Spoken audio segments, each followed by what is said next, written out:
Hello. Hello, and welcome to Sacred Wellness, where midlife isn't a crisis, it's a remembering.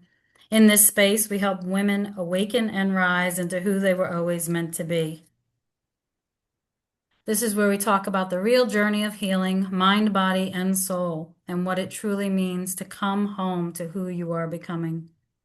If you've been feeling overwhelmed, stretched thin, disconnected from yourself, then today's conversation is going to feel like a long exhale.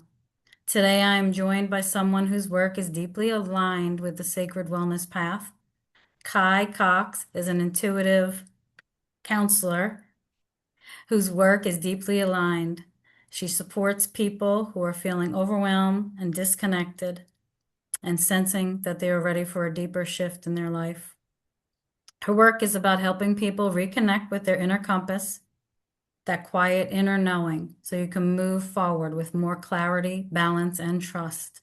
Kai, I'm so happy you're here today. Welcome to Sacred Wellness. Thank you so much. And I just have to say, I got chills with your intro. I'm so excited with that idea of midlife doesn't have to be a crisis, right? Because who gets to decide when our midlife even is? Yeah, And well, nowadays I heard it's like 35 or something, so I'm long past midlife, but oh, well, that is interesting. That aligns with where I am right now. But I totally agree. It's about coming home. It's this, oh, everything that hasn't been serving, do I need to carry it forward? And you get to Yeah, do that at any point. And I would hope you do it multiple times throughout your life, right? absolutely. I think we shift and change many times without even knowing. hmm Before I started a spiritual journey, I'd say like I was like reinvent myself every 5 years or something. Yep. So And even let's talk a little bit about your work as an intuitive alchemist, which is really just a way to say magic, a transformative experience, a spiritual mentor. I want to ask you, when in your life did you feel disconnected and overwhelmed, and how did you begin to follow this path? absolutely. So I was very fortunate that my mother kept me very aware of all the different spiritual modalities out there from a very young age. I love that. Yes, I'm very grateful. And I was completely disconnected by sophomore year of high school to the point where I was like, there's no point of life. None of this makes sense. Everything hurts because I was numbing who I was. Hmm. And so then I got to do the rebuild, right? And I shut down a little bit more because I wasn't honoring the things that I knew as a child. Like we all see and talk to spirits. And I was Yes. like, oh, we just don't talk about this and numbed it. Or we all know there's more going on than what's being said, right? We're all intuitive. So then it was in college. I woke up one day and I was like, I don't think this is right. I don't think I'm supposed to just be numbing everything. So I was like, I have nothing else to give. So what do you have for me? And I heard, maybe you need some sun. So I went out to Arizona and that just took off like wildfire as far Well, as that's where I healing am. me. Yes. I love it. Yes, I was in Tucson, Arizona. Where are you? Okay. I'm in Gilbert, about two hour and a half north. Nice. Very nice. Yes. So, That you you'll know, get sun there. yeah. And did I ever? And I went to college for a semester and was like, nope, this still isn't it. It's not just the sun. Took a class at a community college, which was massage, something I knew I always wanted to do. But where I grew up, people are like, oh, you don't do trade school, you go to college, just Yes. what the idea was, right? And I was like, no more, no more am I going to feed into what other people are telling me. I'm going to start to listen to me. Although, of course, that's one of my life lessons, feeding into the other people's saying. But definitely going to massage school and following my own path started everything. And then my mom was always this guiding light where she's like, oh, here's another layer. Here's another layer that you get to explore. So she helped me find, I mean, she resisted the massage school at first. She thought I should be older. But then once I was rolling with it, she's like, here's this spiritual mentor and this one. And I'm just so grateful. What a beautiful experience. I hope to be that. My daughter's 16. Um, Ah, yeah, we're in that. phase, but I really hope to be that for her because I didn't have that when I began my spiritual journey. There was nobody really around me that understood what I was going through. So you are so blessed to have I that. am. I love that Yes. you And shared that. I know from just seeing other people's experience, it is more common to not have those people around you and to not feel like you have a community to belong with, or, these ideas that you have coming up are too weird to talk about. So I'm over Yes. here and like, let's be weird, or better yet, let's be aware of what's going on with Yes. magic. Well, that brings me into my next question. Let's talk a little bit about the inner compass. I love that phrase. Yeah. What is the inner compass in your words, and why do you think people lose that connection? Because I believe we have it as children. I believe it's there, and we sort of turn it off through numbing, through our trauma experiences, stuff like that. You want to talk a little bit about that?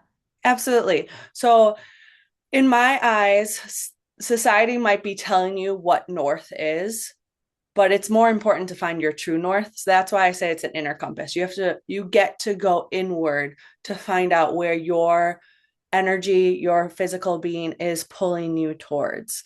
And you get to explore what is my yes and what is my no, because so often we're taught we don't get to say no anymore, or we find answers from outside of ourselves, right? We have so many systems in Yeah. place that I can't know the answer. I need to learn it from someone else and then find it.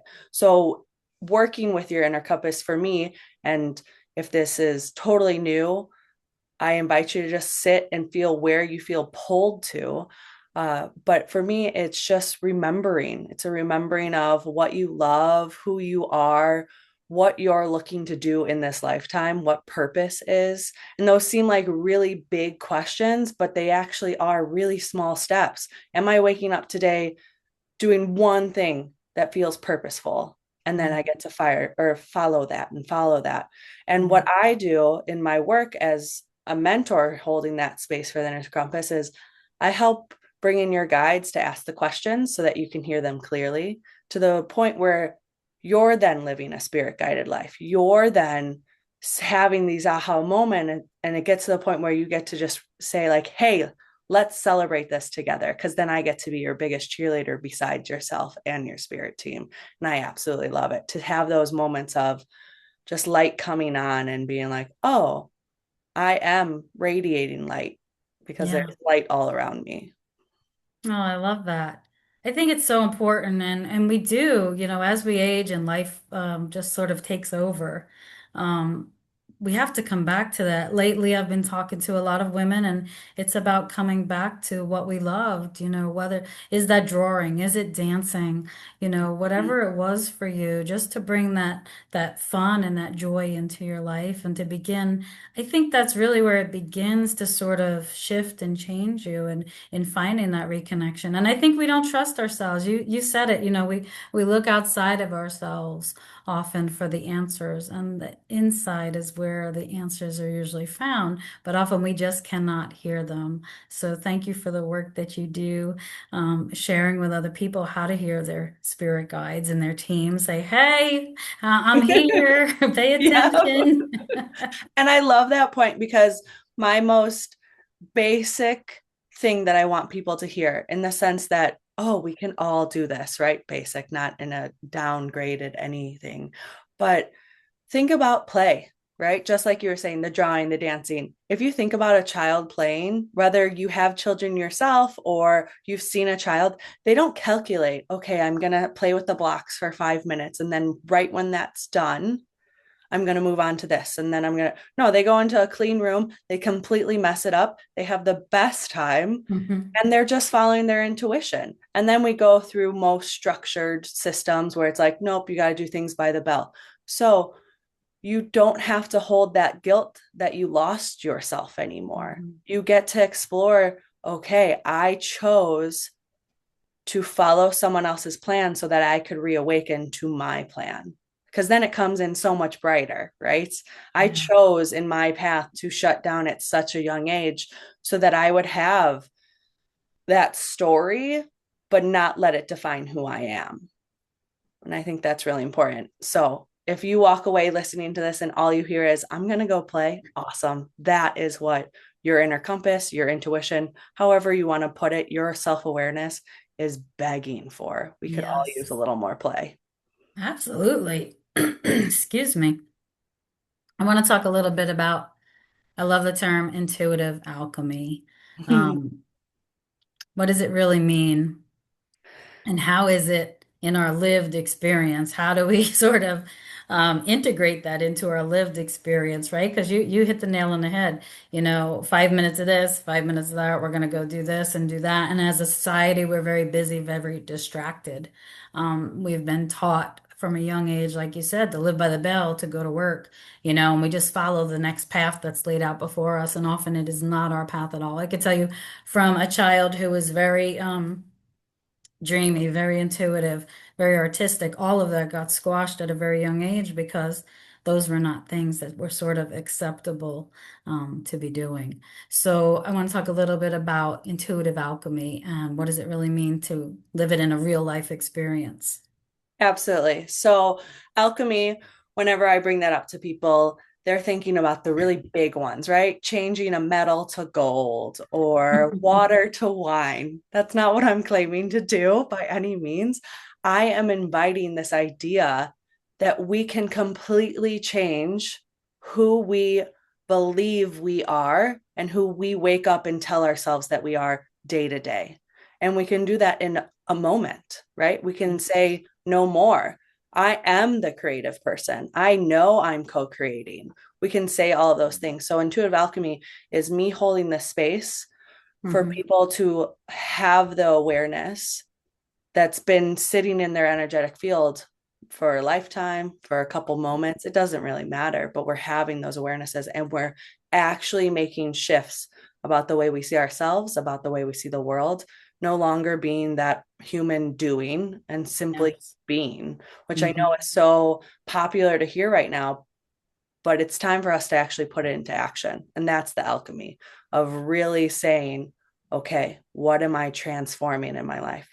It's the simple state of transformation, changing the ordinary to extraordinary. I love that. I truly love that.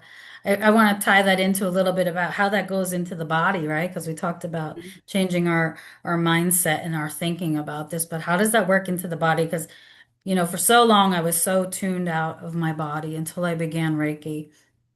And that until then did I really begin to understand this mind, body, soul connection. Mm-hmm. Why is it important to include the body in this process? Oh, absolutely. So for me, it was going to massage school and then learning bio-touch healing, which is simple hands-on healing technique, right? That I was like, oh, right. Our body is sensing everything. And it's, are we bringing those messages into our awareness? So the alchemy of it is my toe hurts right now. And the mind might want to say, oh, your toe hurts because you stubbed your toe. Well, no, there could be another message in that. So playing into that because mine actually does. Mine was the message of slowing down. Take Mm, a breath, slow down. You knew that thing was there and yet you bumped into it anyways. So that means you were pushing instead of breathing. So those messages are finally, I'm asking everyone to finally listen to them, right? Listen to them while they're whispers instead of screams. So, what does that look like? Oh, my eyes are starting to get a little tired, right? That's a whisper. A scream is a migraine, right? Change your habit, drink some water, take time away from screens. In today's age, I know it's so hard because so many of us live on screens. Well, guess what? Your body's more important. The messages you're getting are more important because you don't want to get to the point where you've been numbing or not listening for so long and then it becomes true dis-ease in the body. And what are yeah. those dis-eases, right? Those are things like cancer that are so prevalent right now, or you know all the stuff we have going on with the gut issues right now. Yeah, those are all messages, and I know that can be hard to hear because it could come off as self-blame, but that's not the space I'm coming from. It's okay, this got louder. Now, how am I going to honor it? Because it is a part of me. And knowing that you are an energetic body, a spiritual body, a physical body, all of these Yeah. things, it also helps you to remember that some things might be going wrong with this physical body, but that spiritual body's okay. Let's connect in that energetic body. What are we asking for? What are we depleted in or looking to maybe do a little less of? Yeah, I think you hit the nail on the head. And a lot of midlife rediscovery is about remembering that inner wisdom we had. It's giving us the chance to slow down. Why do you think people are so afraid to slow down? I think that relates to the idea of so many people say they can't meditate, right? And I used to be one of those people. I was like, I can't meditate. I have ADD. My mind wanders. Well, no, those were excuses. I do still have ADD, but I can meditate because I make space for it. So I think people are so afraid of it because we've been conditioned to not trust our own thoughts, right? And we've also been conditioned to think like meditating is one thing and one thing only sometimes, Mhm. when it can actually be everything. It's anytime you're present in the Yes. moment, right? So whether you're doing the dishes because you authentically want to do the dishes, and I know that doesn't always happen. It doesn't always sound Yeah. fun. Yeah. And that's a agreement my husband and I have. Like sometimes the dishes stay in the sink because I'm not going to force through it, because when I do force through it, my proprioception, I usually end up breaking something or dropping something, or it's very loud. And he knows he can step in into it. My kids will step in into it, but I'm going to do it intentionally. Yeah. And that's just one act in our life, right? So whether it seems like, oh no, I'm not going to be good at this and I can't do things that I'm not good at. I know that was something I was definitely conditioned to Sure. believe. Try for 1 second. Okay, I'm going to be here for 1 second. Okay, then maybe we get up to 1 minute. And then who knows? You might be doing an hour worth of meditation. You might not. There are different kinds.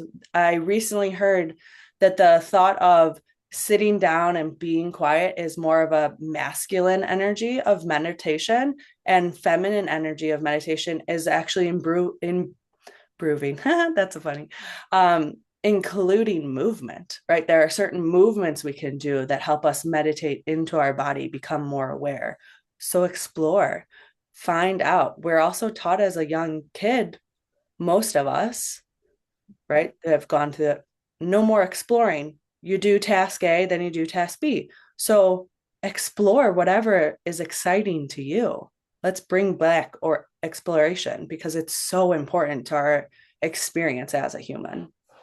Yeah, and I talk a lot about that now. I mean, the body is so intuitive, and we've been taught not to really feel it or move or just express it. And I think, you said it, when we move our body through the feminine way that we've always did it, but it's been turned off now. We need to create that space to connect with it again. I even, I meditate when I'm drawing or I'm coloring or I'm in Mm-hmm. nature or I'm dancing. I think a lot of times whenever we are taken out of this hectic world into that inner space.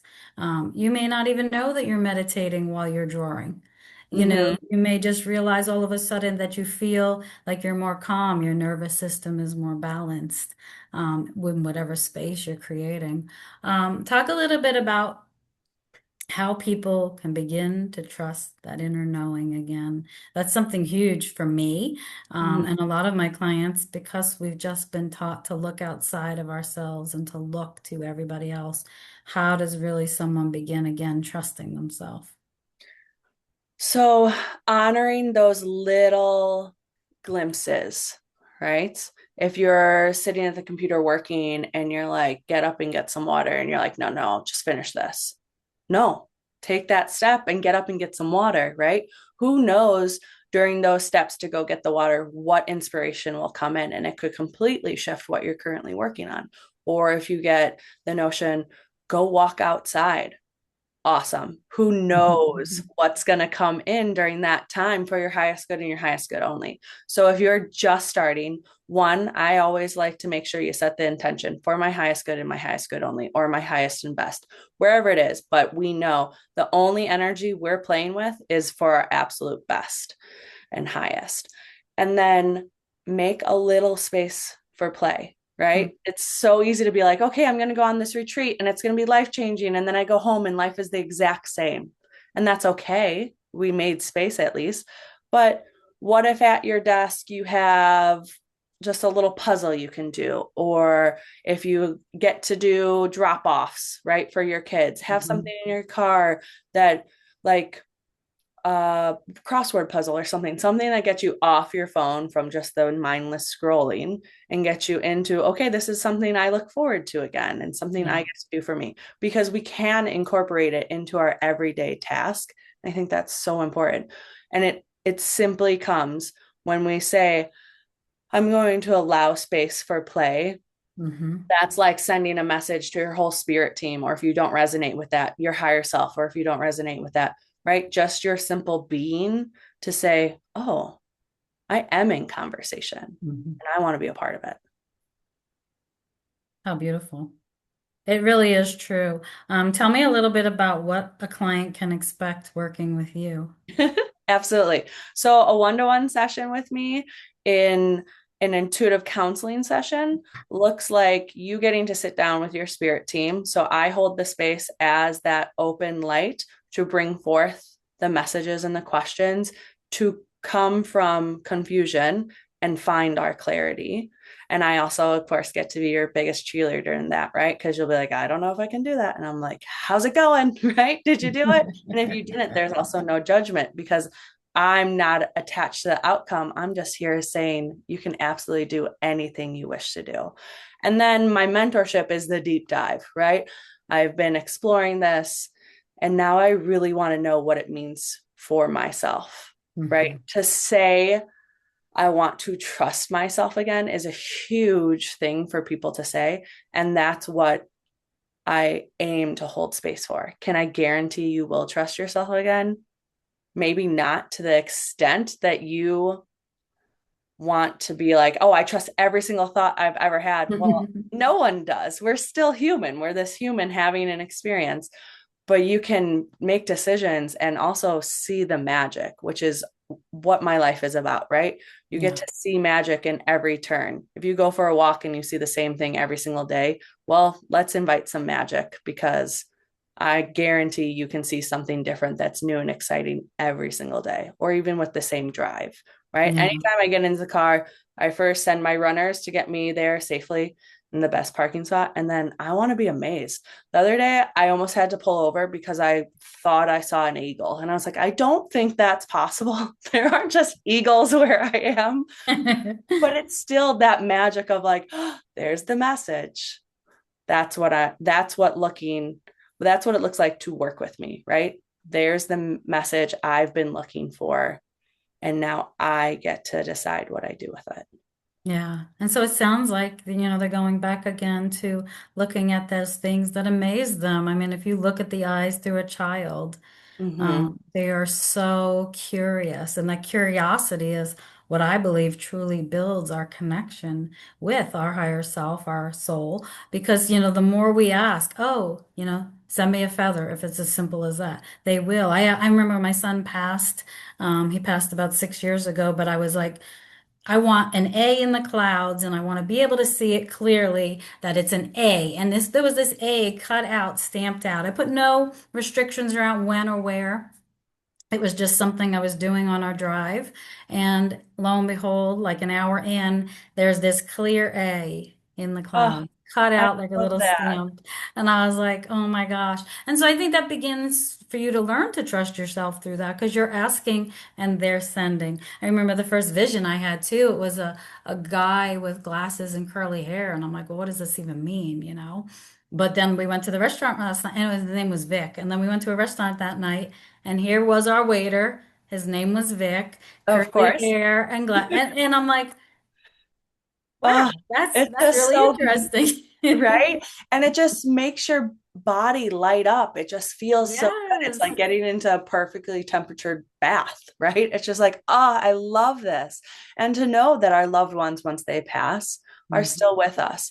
And I really want to go that idea of looking through a child's eyes. So I was walking this walk for many years, and it didn't simply click until I had my first child and I saw her play, right? So down the road, where she knew exactly what she wanted to do. And so then I get to walk the fun line of being like, some things you do get to do because you want to, but then we're also going to have some discussions of what is best for the family. Like, Right. not staying up all night, that's not best for anyone. Right. So just invite the idea that I can manifest anything I want because I am manifesting my whole reality. Right. That connection you have with your son now is probably unlike anything on earth. Truly it is.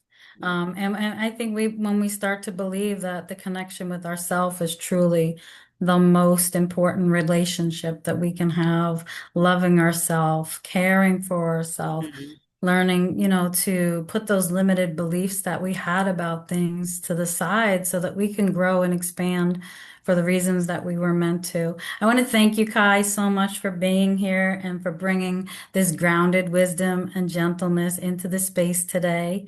I want to let everyone know where they connect with you, where they can connect with you and your work. Do you want to share any of your links?